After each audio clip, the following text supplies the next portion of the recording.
Have you done your sadhana today? Hi.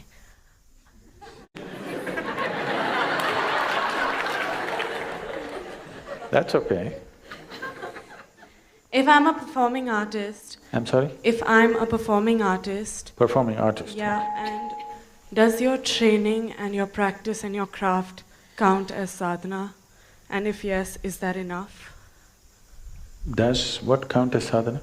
My training, my practice and my craft and every single show that I do or every single rehearsal or everything that goes into it.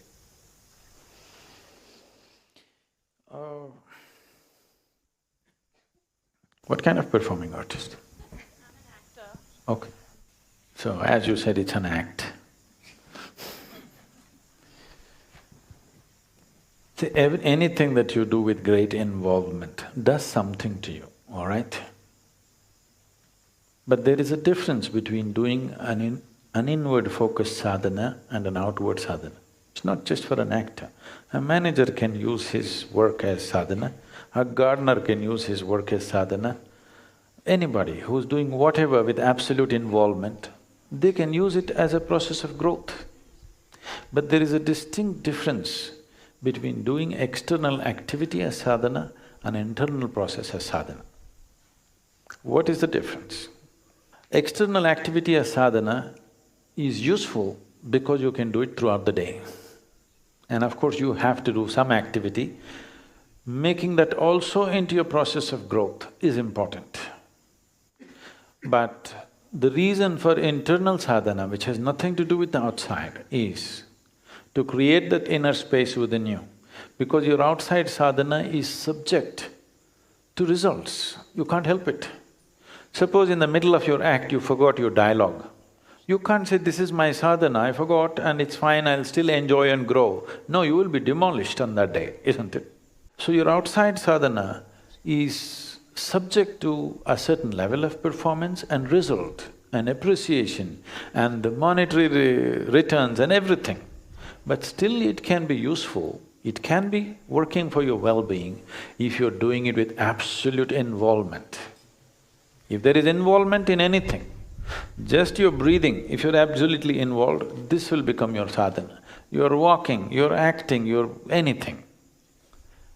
Involvement makes every act into a kind of growth, but still creating an inner space is very important because that's not subject to anything outside. Nobody need to clap their hands when you're meditating.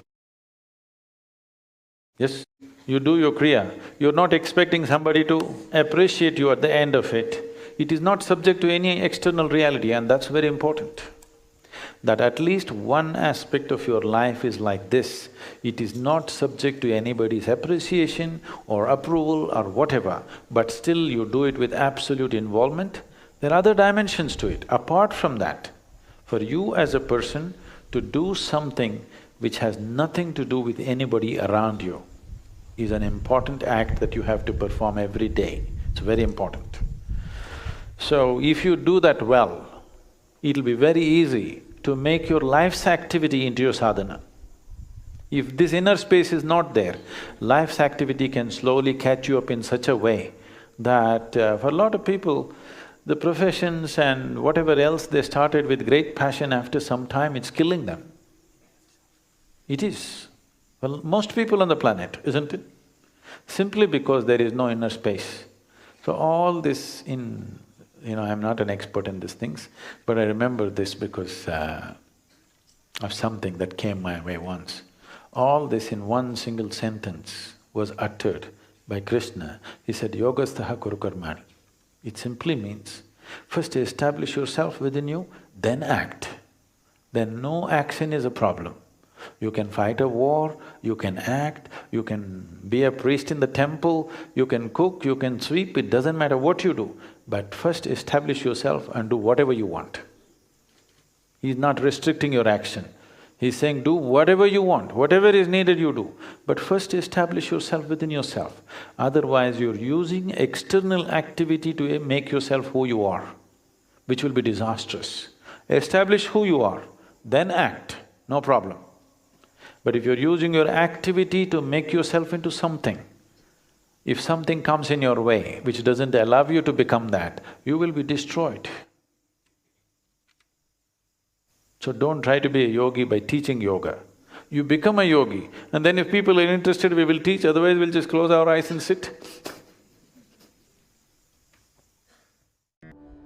Just for today, do your sadhana. It will change your life.